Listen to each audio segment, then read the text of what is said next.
In 2014, people on the internet raised Bitcoin to pay for a hitman. Not against a criminal, not against a politician, against a software engineer. His crime?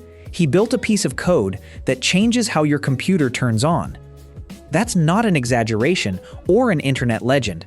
The engineer, Lennart Poettering, confirmed it himself in his own words. People were collecting Bitcoin to hire a hitman for him. That actually happened.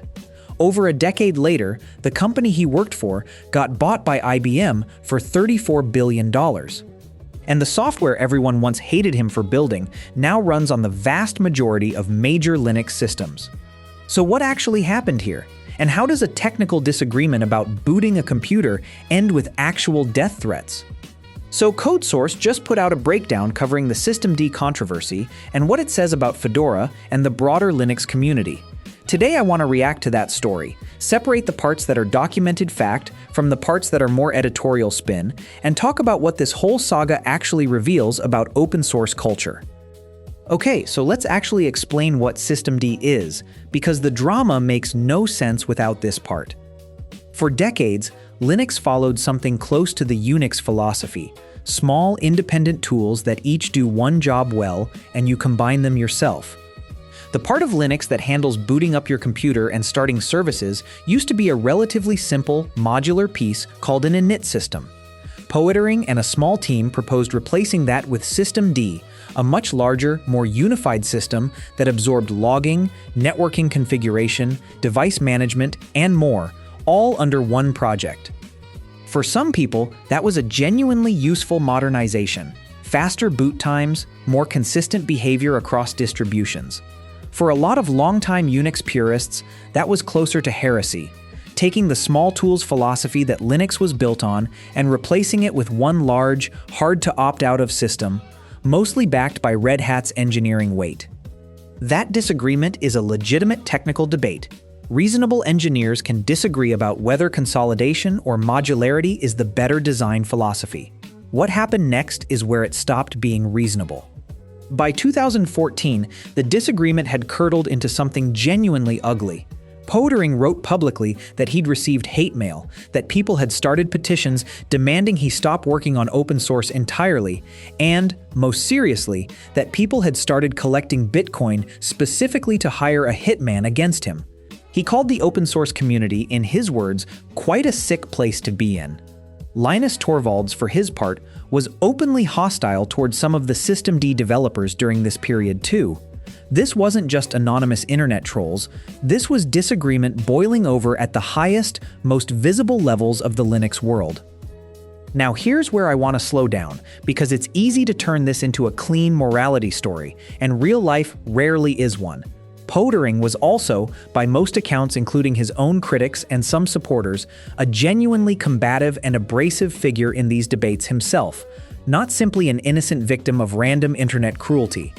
Multiple people close to the situation, including Torvalds, pointed out that the overall tone of Linux kernel discussions at the time was harsh across the board, not uniquely aimed at one person. So the honest version of this story isn't a saint, was persecuted by monsters.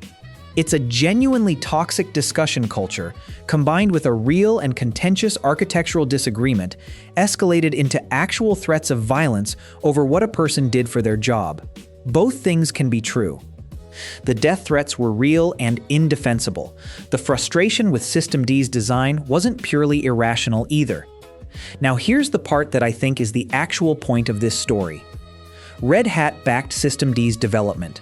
Fedora, Red Hat's community-facing free distribution, became the place where systemd got tested and refined in the real world, effectively by volunteers and enthusiasts. Years later, most major distributions adopted systemd as their default, and in 2018, IBM acquired Red Hat for $34 billion. Whether or not systemd won, purely because it was better engineering, or won partly because it had the backing of a well-funded company that could push it into every major distribution over time, is a genuinely debatable question, and honestly, probably some of both. Critics call this dependency creep.